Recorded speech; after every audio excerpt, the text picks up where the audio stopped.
pagi dan salam sejahtera untuk kita semua. Selamat siang untuk kita semua. Baik, yang terhormat Bapak Kepala SMA Negeri 1 Tanjung Balai, Bapak Dedi Ansari SPD MSI. Yang terhormat calon guru penggerak angkatan 10 yang hari ini akan mensosialisasikan praktik baiknya, yaitu Ibu Mahyuni SPD, dan yang terhormat Bapak Ibu guru yang hadir pada hari ini. Langsung saja saya berikan kesempatan kepada Bapak Kepala SMA Negeri 1 untuk menyampaikan sambutan. Kepada Bapak, kami persilakan.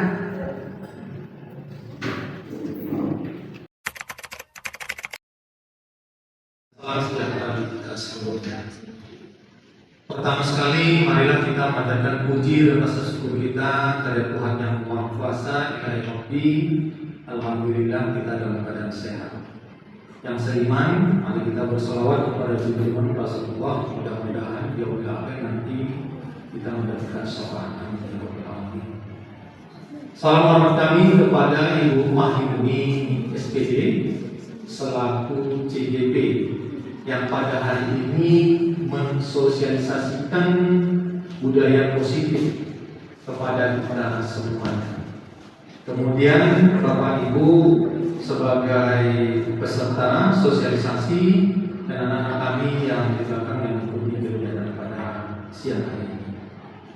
Pertama sekali, tentunya kami sebagai kepala sekolah mengucapkan dan menyambut baik kegiatan dari Ibu Mahyuni sebagai calon guru penggerak angkatan ke-10 yang Bapak kalau tidak salah ingat, ini adalah merupakan tugas yang kedua di sekolah kita sebagai tugas dari seorang calon guru penggerak. Bapak Ibu, hari ini kiranya tentunya kami berharap kepada Bu Mahyuni sebagai guru penggerak dapat mensosialisasikan pemikiran terhadap inovasi atau yang akan ditularkan kepada kita tentang budaya positif. Kami sendiri sebagai kepala sekolah sudah mungkin lebih 4 guru penggerak di sekolah kita ini. Namun hanya terasa sedikit sekali imbas kepada kita kadang-kadang terhadap budaya positif yang dapat kita terapkan untuk diri kita sendiri, untuk teman sebaya maupun kepada anak-anak kita. Apakah budaya positif ini nanti berpengaruh besar terhadap diri kita, kepada anak-anak kita?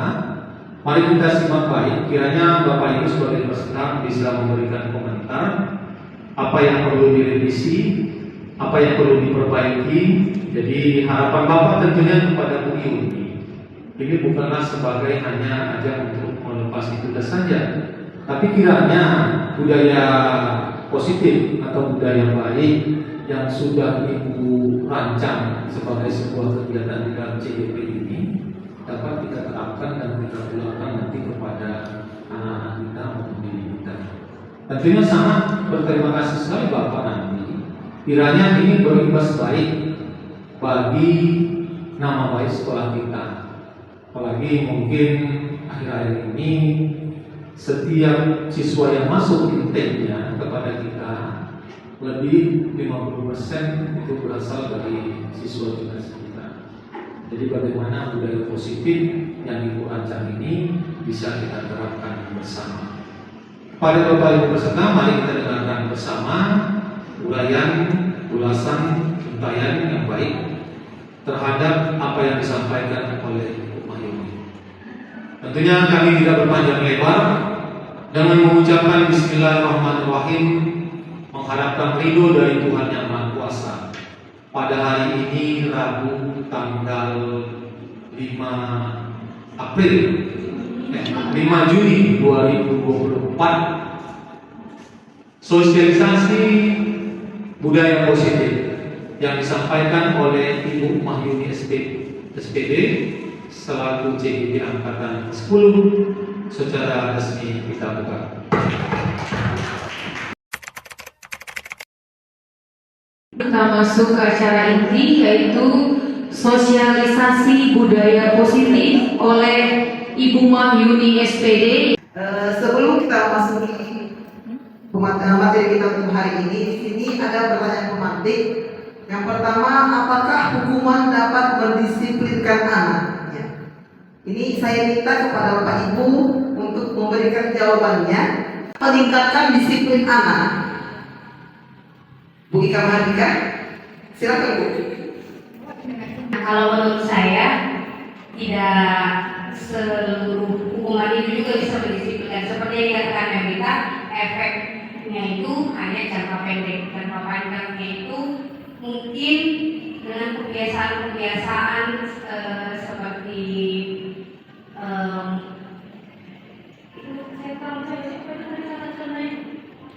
Membaca, bersikap. Nah, ya. Kalau hanya di setiap dia buat kesalahan baru membaca, baru membersihkan, ya dia ceritanya hanya ketika buat salah itu tadi. Tapi di situ belum tentu. Terima kasih. Ya, terima kasih Bu. Pas, oke. Untuk pertanyaan yang ketiga, memberi hadiah dapat meningkatkan motivasi belajar anak.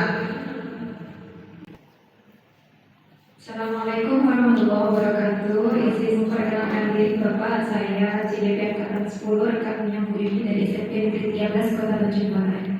Baik, Ibu menanggapi pertanyaan nomor 3, memberi hadiah dapat meningkatkan motivasi belajar murid. Jadi yang saya pahami, hadiah itu sifatnya sementara juga. Artinya gini, kalau kita memberikan hadiah kepada murid, maka kita membatasi kreativitas anak. Artinya dia hanya akan berkreativitas sekedar untuk mendapatkan hadiah itu saja. Jadi ketika hadiahnya sudah didapat, maka ya sudah, saya sudah dapat, sudah dapat, gitu. Jadi hadiah itu kalau menurut saya pada saat sekarang ini kurang tepat diberikan karena sifatnya jangka pendek dan membatasi kreativitas anak. Terima kasih. Terima kasih yang menambahkan dari jawaban Bu Mer atau ada yang tidak sependapat. Oh, Pak Majid, silakan Pak. Baik, terima kasih atas kesempatannya. Saya Abdul Majid Syukri Matondang dari MGP Fisika ingin berpendapat apakah hadiah meningkatkan motivasi belajar anak. Menurut saya iya, karena kita dalam bersosial itu tentu berkaitan dengan reward and punishment. Jadi kita berperilaku biasanya sesuai dengan reward yang akan kita dapat dan punishment yang akan kita dapat, begitu Ibu. Terima kasih. Terima kasih kembali Pak. Ada lagi Bapak Ibu? Ya, jawabannya itu simpan dulu, nanti akan kita simpulkan ya Bapak Ibu ya.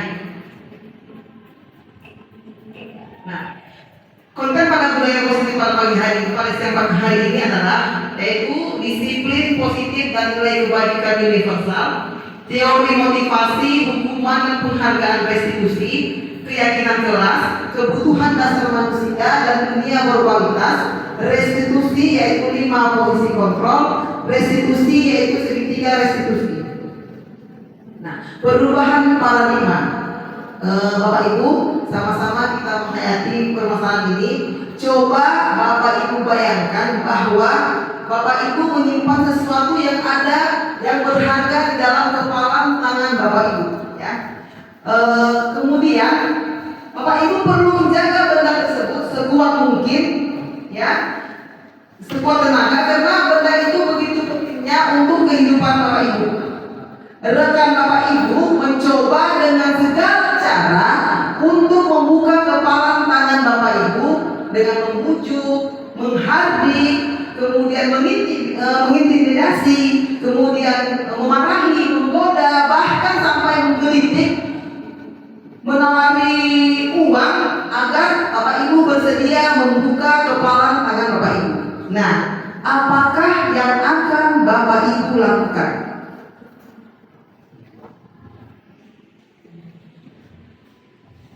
Nah, kalau menurut saya, andai saya punya sesuatu yang berharga di dalam kepala saya akan gerakkan ya kali ini segala hal dilakukan orang-orang sekitar saya untuk membuat kepala tangan saya ini terbuka.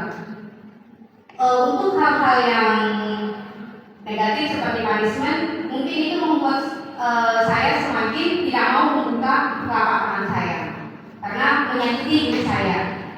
Tapi untuk hal-hal yang baik, reward, hadiah atau bisa seimbang mungkin dengan hal yang berada di tangan saya, mungkin saya akan ke tangan saya. Tapi kalau tidak sesuai hadiah tersebut dengan apa yang di tangan saya tidak akan buka.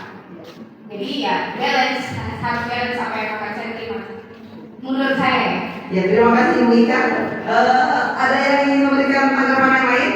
Agak sedikit berbeda. Ya, ya kan. Ini misalkan lah keadaan seperti ini menghampiri saya, ada benda berharga di tangan saya, ada orang lain dengan berbagai cara mencoba memperoleh benda berharga itu. Ada yang dengan menghardik, mengintimidasi, memarahi, menggoda dan menggelitik. Maka yang akan saya lakukan, saya akan melepaskan kepalan tangan saya dan membiarkan barang berharga itu diambil oleh orang tersebut. Kenapa? Karena buat saya kesehatan mental itu jauh lebih penting. Ya, tidak semua orang tahan dengan hardikan, intimidasi, kemarahan dan seterusnya. Nah, mungkin barang berharga ini bisa jadi pada suatu hari itu akan kita peroleh kembali dengan cara kita sendiri. Tapi pada saat itu, ya silakan saja kita tunjukkan kepada mereka. Kalau mereka memang berminat, ya silakan diambil. Tapi suatu hari itu pasti akan kembali lagi ke kita. Mungkin kalau menurut saya ya, Bu Yuni ya. Tidak ada yang salah di situ, tidak ada yang salah. Ya, ini kebebasan berpendapat. Dalam menurut pandangan saya langsung terbayang sesuatu apa yang berharga bagi saya. Contoh di kepala saya emas, ya. Saya langsung bayangkan ya. Cerita tadi saya bayangkan di kepala saya ini emas. Ada orang yang berusaha untuk ingin memilikinya atau membukanya, ya kan? Mungkin kalau orang ingin memiliki apa yang digenggamkan saya ini, terus terang berat, ya. Paling saya katakan di sini berharga. Mungkin saya katakan ini sangat berharga. Katakan aja emas. Kalau kau memilikinya, mau mengambil ini dari saya, bagaimana? Coba kalau engkau sendiri punya yang berharga, gitu. Jadi itulah menurut saya. Terima kasih. Terima kasih teman Ibu luar biasa. Lihat ilusi kontrol. Nah, coba sekarang kita kembali mereview ya, mengulang kembali lah ya. Karena Pak Ibu pernah kan kita enggak guru ini merasa cuma mengontrol murid, kemudian bahwa kita ini pernah nggak membuat orang merasa bersalah gitu. Misalnya seperti ini, kamu masih terlambat aja nak. Gara-gara kamu nak, ibu asik memanggili, asik mengumpulkan guru-guru dan studi, mengajar orang tua ibu. Bagaimana coba sampai kami ibu nak? Kan di situ seolah-olah kita membuat anak ini supaya dia bersalah dan kita lakunya gitu. Ya. Kemudian ada juga ilusi bahwa semua penguatan positif efektif dan bermanfaat. Ada juga ilusi bahwa orang dewasa memiliki hak untuk memaksa. Mungkin secara tidak sadar kita pun di rumah pernah melakukannya kepada anak kita. Ya kan, Bapak Ibu, saya sadar Bapak Ibu gitu kan, pernah melakukan kepada anak saya gitu kan. Enggak, harus pakai ini, enggak boleh yang lain. Saya pernah melakukannya dan itu mungkin sudah juga pernah terjadi kepada peserta didik kita. Ya. Ini perubahan paradigma stimulus respon, teori pilihan, ilusi kontrolnya. Coba perhatikan Bapak Ibu antara stimulus respon dengan teori kontrolnya. Di stimulus respon itu realitas atau kebutuhan kita semua sama. Padahal pada teori kontrol, realitas kebutuhan itu kita berbeda. Setiap orang kebutuhannya berbeda ya. Kemudian pada stimulus respon semua orang melihat hal yang sama. Pada teori kontrol, setiap orang memiliki gambaran yang berbeda. Nah, pada stimulus respon, kita mencoba mengubah orang agar berpandangan sama dengan kita. Tetapi pada teori kontrol, kita berusaha memahami pandangan orang lain tentang dunia. Ya, maksudnya ini boleh rayakan dia, misalnya dia di A, kita bilang boleh memilih B, gitu kan? Kemudian pada stimulus respon, perilaku guru dilihat sebagai suatu kesalahan. Namun pada teori kontrol, semua perilaku memiliki tujuan. Kenapa dia melakukan hal buruk tersebut, gitu ya? Nah, pada stimulus respon orang lain bisa mengontrol saya. Pada teori kontrol hanya Anda yang bisa mengontrol diri Anda. Pada stimulus respon, saya bisa mengontrol orang lain. Pada teori kontrol, Anda tidak bisa mengontrol orang lain. Ya, lanjut sampai sini, pemaksaan ada pada saat kedudukan gagal. Kolaborasi dan konsensus menciptakan pilihan-pilihan baru. Lanjut, model berpikir menang atau kalah. Model berpikir menang-menang. Nah, di sini Bapak Ibu, siapa sebenarnya yang memiliki kontrol itu? Yang memiliki kontrol terhadap diri sendiri yang kita sendiri. Makanya kita dinamakan manusia merdeka. Luar biasa. Ada yang ingin menambahkan? Disiplin positif, ya. Anda bisa mengontrol orang lain. Model berpikir menang-menang, kolaborasi dan konsensus, menciptakan pilihan yang lain. Nah, di sini semua perilaku memiliki tujuan. Realitas kebutuhan kita berbeda. Kita berusaha memahami orang lain yang cara pandang berbeda dengan kita di dunia ini, ya. Setiap orang memiliki gambaran berbeda. Di sini yang pertama, tercapai tujuan mulia, yaitu sesuatu menjadi seseorang yang kita inginkan berdasarkan nilai-nilai yang kita hargai. Yang kedua, semua perilaku memiliki tujuan. Ini teori motivasi. Nah, ada dia untuk menghindari hukuman. Seperti anak datang terlambat itu, anak datang cepat ke sekolah, mungkin di hati dia takut nanti dihukum, gitu ya. Atau untuk mendapatkan imbalan. Misalnya di rumah, nanti kalau kamunya punya anak, nanti mama belikan es krim, misalnya, itu kan imbalan. Nah, itu termasuk motivasi ekstrinsik. Nah, ya, kalau untuk motivasi intrinsiknya itu untuk menghargai diri sendiri, tipe kesadaran diri. Kalau datang ke sekolah itu tepat waktu, memang sudah dia ingin menempatkan dirinya pada posisinya gitu. Memang sudah kewajiban saya datang ke sekolah tepat waktu gitu ya. Nah, di sini lanjut kita kepada inilah yang dinamakan nilai-nilai kebajikan universal yang akan diteruskan kepada keyakinan kelas, namanya saya yakin. Yakin ini lebih tinggi lagi dari percaya, ya kan? Seperti kita orang Tanjung Balai ini, keyakinan kita apa ini? Nilai kebajikan universalnya apa? Kalau kita Tanjung Balai ini, gambarannya orang Tanjung Balai ini seperti apa? Tutur sapa yang ramah-tamah, ya kan Bu ya? Iya, betul sekalian.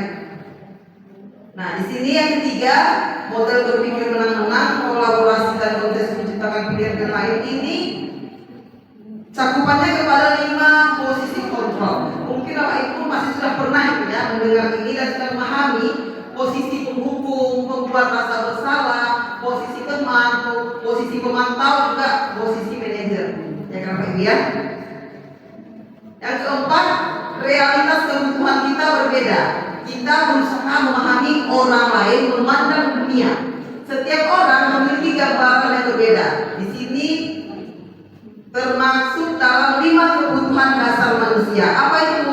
Kebutuhan bertahan hidup, kebutuhan penguasaan, kebutuhan kasih sayang yang berasa diterima, kebutuhan kesenangan, dan kebutuhan kebebasan. Di kelas kita pasti sering menemukan 5 karakter ini.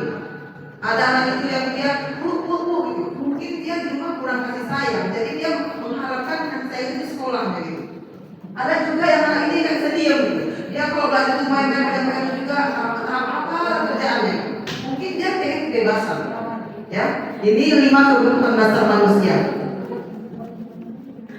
Lanjut kita kepada restitusi. Sama-sama kita Bapak Ibu. Restitusi adalah proses menciptakan kondisi bagi murid untuk memperbaiki kesalahan mereka sehingga mereka bisa kembali pada kelompok mereka dengan karakter yang lebih kuat. Restitusi ini juga adalah proses kolaboratif yang mengajarkan murid untuk mencari solusi untuk masalah dan membantu murid berpikir tentang orang seperti apa yang mereka inginkan dan bagaimana mereka harus memperlakukan orang lain. Ya, seringkali sudah kita dengar sekarang ini kan lagi restitusi dia ini ya. Ini dia segitiga restitusinya. Ada 3 tahapan. Yang pertama menstabilkan identitas, kemudian validasi tindakan yang salah, baru menanyakan keyakinan. Nah, untuk menstabilkan ini, langkah pertama itu kita ada pertanyaan-pertanyaan. Setiap orang pasti pernah melakukan kesalahan. Saya mau memutarkan video praktek saya kemarin Bapak Ibu waktu saya melakukan restitusi dalam menyelesaikan masalah murid ya Bapak Ibu ya.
Itulah Bapak Ibu salah satu contoh penerapan segitiga restitusi dalam menyelesaikan masalah siswa.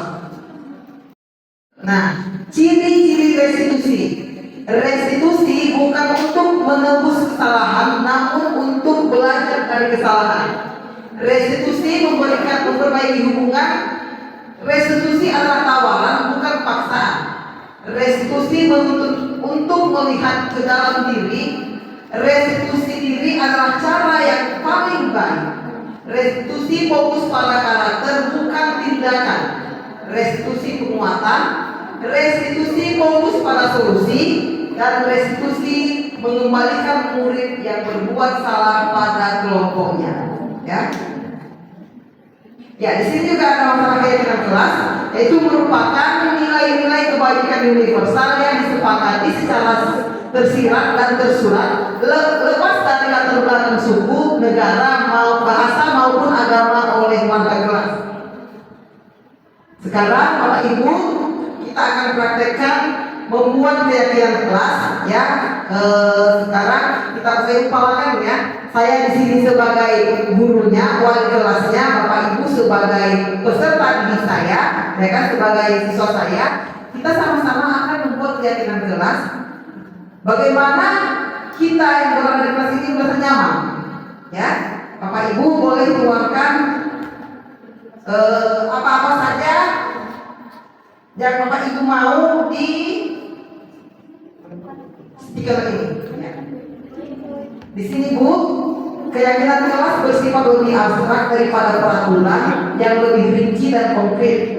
Kemudian keyakinan kelas berupa pernyataan-pernyataan universal. Pernyataan keyakinan kelas senantiasa dibuat dalam bentuk positif, ya.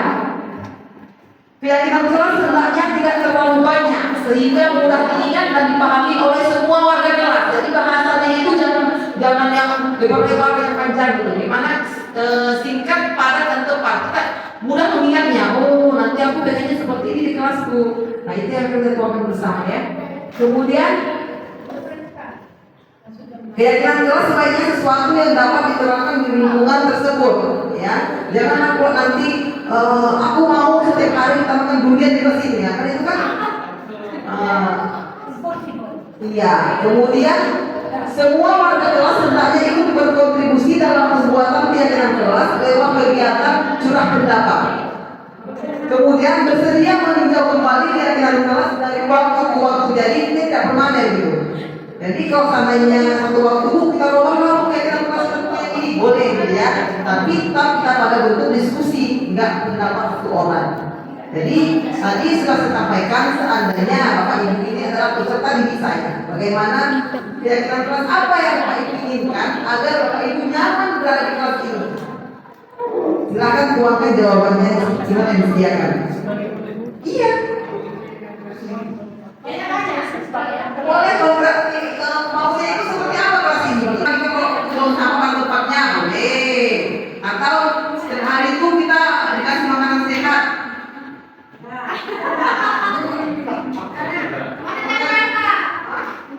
Oh ini boleh sini.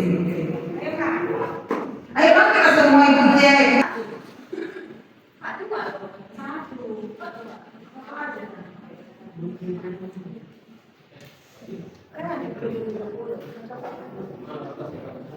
Nanti tulisannya di mana ya?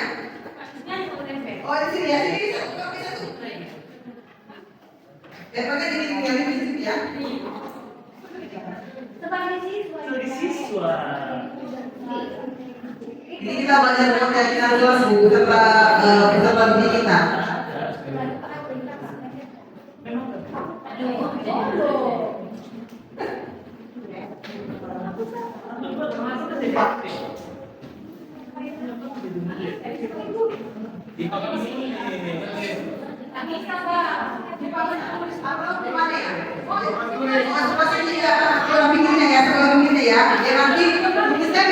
Nanti kita hasil diskusi kita tentang keyakinan kelas yang kita inginkan ini sebelah kirinya.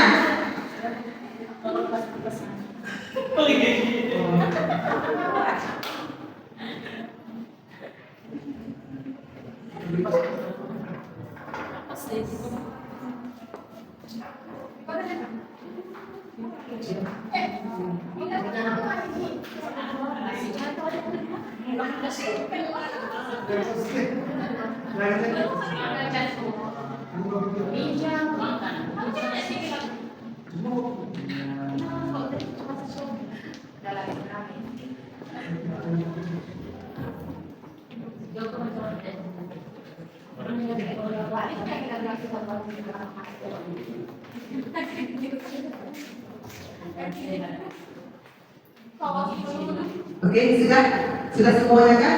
Ibu Ahliah? Ya. Yang salah tuh saya katakan meremehkan yang begini jadi Balik, ini Pak. ini kan Ibu Mahardika, oleh kabar saya sama-sama kita membaca. Ibu Mahardika menuliskan kira-kira keyakinan kelasnya apa aja yang disetujui tadi ya?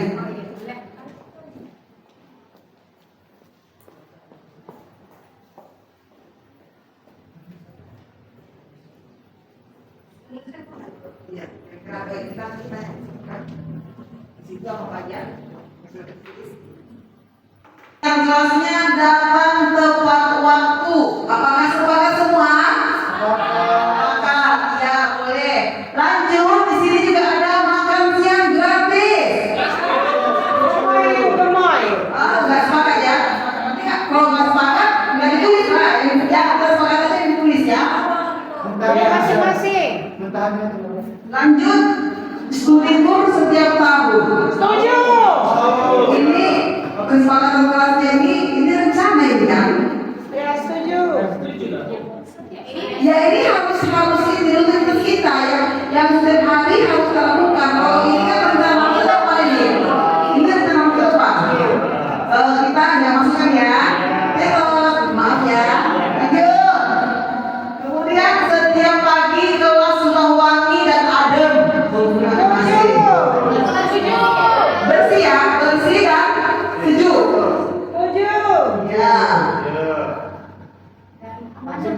Ya. Kemudian dalam waktu juga ada ya.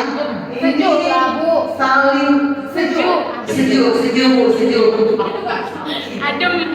Adem lagi. Sejuk ya. Kemudian saling menghargai, boleh nih? Boleh sekali ya, saling menghargai. Hidup muli. Menjaga kebersihan, betul ya? Ya. Udah masuk ya? Oke, kita kebersihan udah. Oke, lanjut. Di sini bertutur kata sopan dan tidak merundung teman. Ya. Iya, setuju ya. Silakan. Oh ya.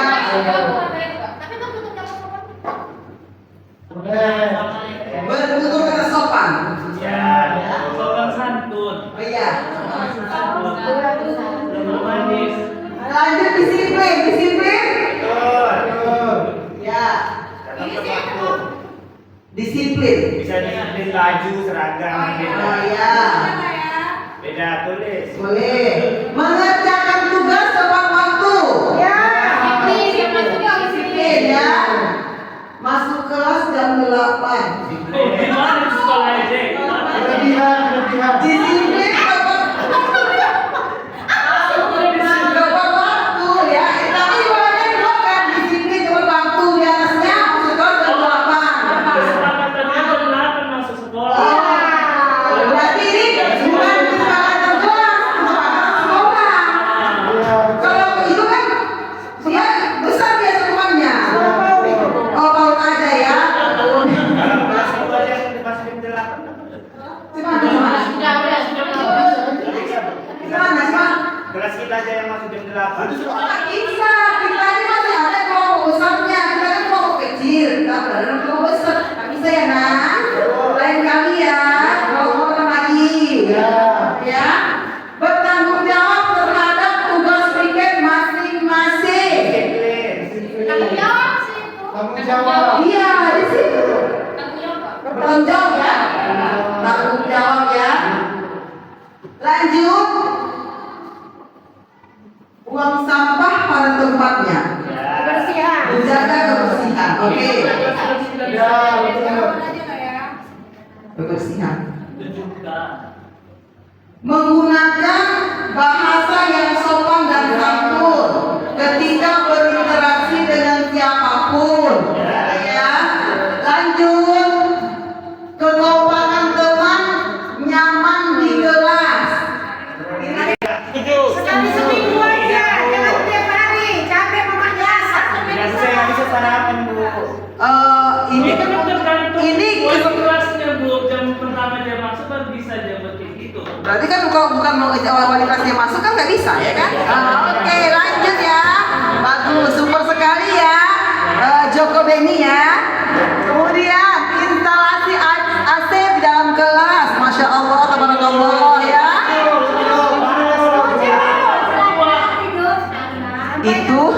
Itu penyampaiannya lebih jauh lagi. Saya harus menghadap kepala sekolah dulu. Sabar ya. Ini kelas kita loh, ya, kelas kita ya. Oke, lanjut ya. Belajar lebih menyenangkan jika semua siswa tertib. Iya, ya. Tidak saling mengejek. Menjaga kebersihan. Ruang kelas adem. Ada ya? Oke, dah. Harus ada ice breakingnya setiap pelajaran. Boleh nih? Berarti nanti kalau seandainya guru lain yang masuk bukan wali kelasnya, jadi dipaksa juga ibu itu mengadakan ice breaking. Memaksa namanya ya kan? Ini keyakinan kelas kita ya. Oke, lanjut ya. Siswa-siswi menghormati dan menghargai guru. Dalam proses belajar mengajar ataupun sedang istirahat ya. Siswa memiliki kelas yang rapi, bersih, nyaman, indah. Disiplin yaitu tepat waktu. Setiap sebulan sekali bareng makan sama. Bareng makan sama. Ini nggak boleh lah. Mengatur waktunya kayak mana? Atau pas latihan pensi Oke, ini ya, nah, inilah kesepakatan kelas yang sudah kita sepakati bersama. Jadi nggak ada istilah aku nggak tahu karena ini hasil diskusi kita ya. Terima kasih ya Prawika. Lanjut. Ibu Yuni, kita kan sama-sama belajar. Ketepatan untuk modul keyakinan kelas ini kan juga ada di platform TMM ya. Nah, kalau kita lihatlah dari 7 syarat yang sudah dipaparkan Bu Mahyuni di depan, nah, ada beberapa yang memang tidak memenuhi syarat menjadi keyakinan kelas. Contoh, ya kan Bu Mahyuni, kalau kita lihat di pernyataan pertama lah, keyakinan kelas bersifat lebih abstrak daripada peraturan yang lebih rinci dan konkret. Berarti semua yang sifatnya rinci dan konkret itu bukan merupakan keyakinan kelas. Misalkan kita harus menghindari kata setiap siswa wajib datang tepat waktu, itu kan rinci dan konkret, maka itu bukan keyakinan kelas. Kita masuk pada jam 8 pagi, pulang jam 2 siang, itu bukan keyakinan kelas, tapi peraturan, karena dia lebih rinci dan konkret. Itu yang pertama, itu contohnya. Nah, mungkin dari beberapa yang sudah kita tempel di depan, kita perlu lagi lebih selektif untuk membahas mana yang termasuk peraturan, mana yang termasuk keyakinan kelas, karena sesungguhnya dua hal ini adalah sesuatu yang berbeda. Itu yang pertama. Yang kedua, yang harus kita tahu bahwa keyakinan kelas itu bentuknya haruslah pernyataan. Misal, semua warga kelas perlu menjaga ketertiban. Itu adalah pernyataan. Ketertiban ini kan artinya luas dia, universal, dan dia lebih abstrak. Apa yang masuk ke dalam indikator ketertiban? Ya di situ datang tepat waktu, di situ siswa tidak ribut ketika belajar, di situ siswa saling menghargai, tidak berbicara ketika guru menjelaskan, dan seterusnya. Jadi dia lebih abstrak. Kemudian yang ketiga, untuk membuat keyakinan kelas, hindari kata-kata yang sifatnya tidak positif, seperti dilarang, jangan, seharusnya, wajib, dan seterusnya. Karena kalau kita menggunakan kata-kata yang demikian, kita membatasi keyakinan kelas itu tadi. Karena kan tadi keyakinan kelas itu bersifat universal, dan seterusnya. Jadi maksud saya, apa yang sudah kita kerjakan di depan itu, ada yang benar, tapi masih ada juga yang salah. Kemudian dari 7 butir tadi yang kita turunkan menjadi indikator-indikator, itu bukan keyakinan kelas, karena bukan berupa pernyataan. Maka dari itu barangkali perlulah nanti kita sedikit mengoreksilah hasil pekerjaan kita bersama, dan ini juga jadi pembelajaran kita bersama lah. Mungkin hanya itu saja. Assalamualaikum warahmatullahi wabarakatuh. Waalaikumsalam warahmatullahi wabarakatuh. Terima kasih Bu Rita masukannya. Adakah dari Bapak Ibu yang ingin menambahkan atau memberikan masukan yang lain? Silakan Ibu Mel.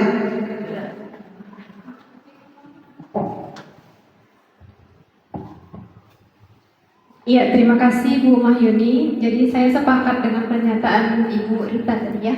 Jadi memang benar kalau kesepakatan kelas itu artinya begini, ketika kita membuat kesepakatan, maka nilai-nilai yang ada di dalam kesepakatan itu nantinya kita harapkan menjadi suatu keyakinan.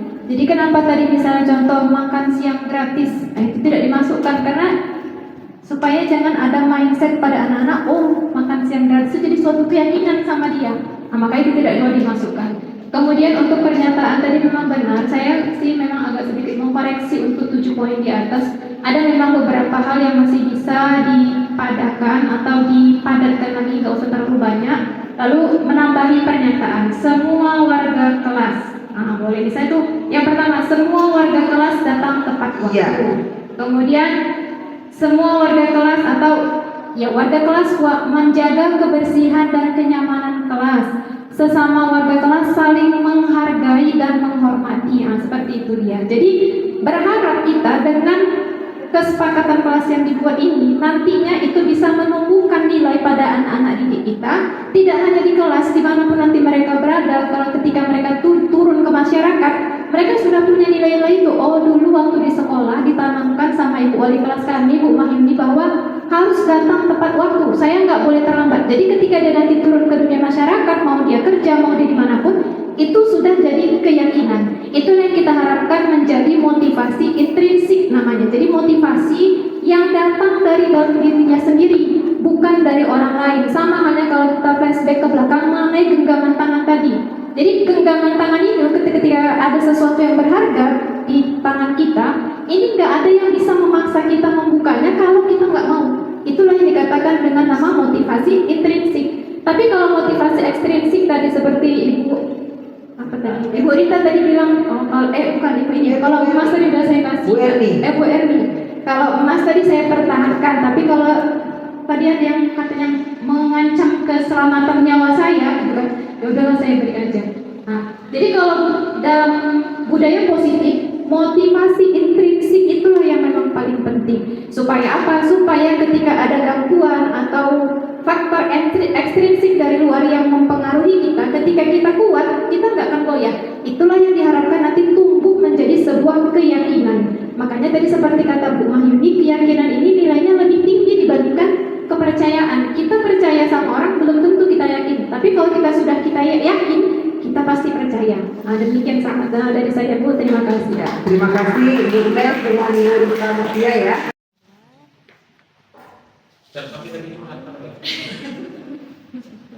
Motivasi intrinsik pada diri siswa sehingga menimbulkan keyakinan dalam dirinya. Siapa yang jawab ini? Ya, Frau Ika ya. Kemudian mampu melihat sesuatu melalui perspektif orang lain untuk saling memahami. Ini jawaban siapa? Bu Rika ya? Oh, saya pahami ya. Oke, itu ya. Ada lagi? Oke, kita beri. Oh iya, silakan Berni. Dengan penjelasan ini, saya semakin mengerti apa perbedaan antara keyakinan kelas dengan peraturan kelas. Terima kasih. Ya, kembali kasih Bu, luar biasa. Oke, kita lanjut ya. Untuk refleksi yang kedua, hal baru apa yang Bapak Ibu dapatkan dari sesi berbagi pada hari ini? Silakan tuangkan jawabannya pada jawab. Mau langsung? Iya Pak, jawab silakan Pak. Ya silakan. Ya.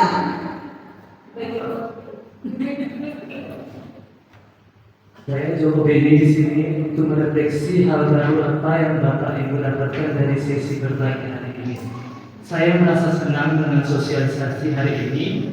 Saya jadi tahu bahwa motivasi intrinsik sangat perlu untuk membentuk keyakinan yang berdampak pada terwujudnya budaya positif.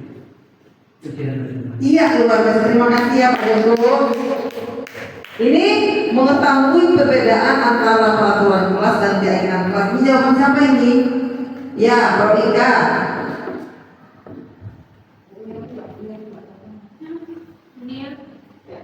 Nanti kan biar ini, biar apa namanya? Iya, gantian. Biar bisa kan, Bu?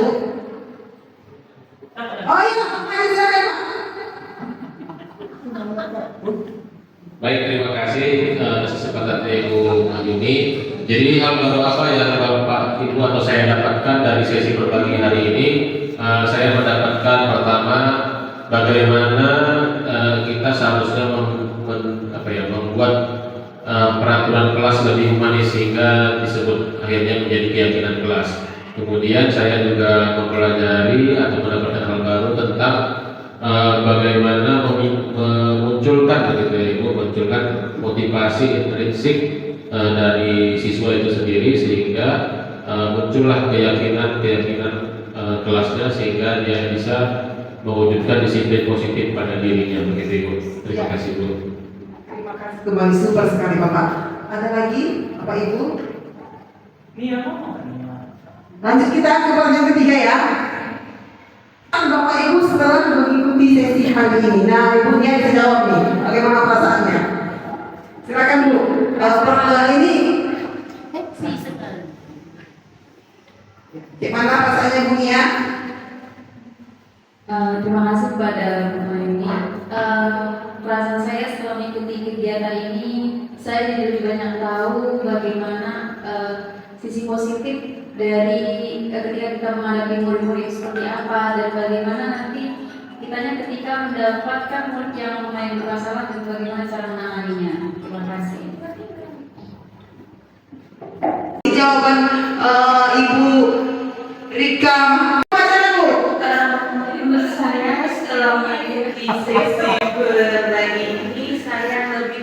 terinspirasi dan rasa pengen tahu saya dalam mengetahui siswa yang bagaimana karakternya dan mengatasinya dengan secara baik dan benar. Oke, terima kasih Bu.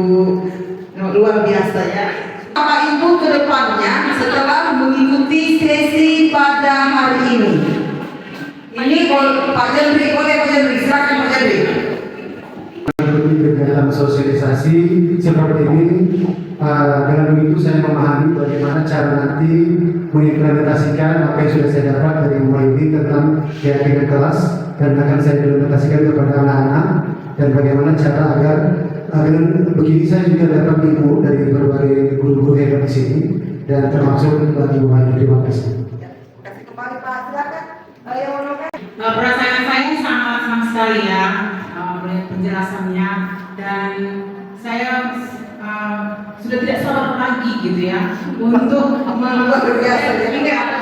sabar lagi untuk mempraktekkan sifat saya dengan secara kelompok ya, untuk mereka bekerja sama, kami berdiskusi ya untuk merumuskan keyakinan kelas kami ya, sangat termotivasi, terinspirasi, nggak sabar lagi.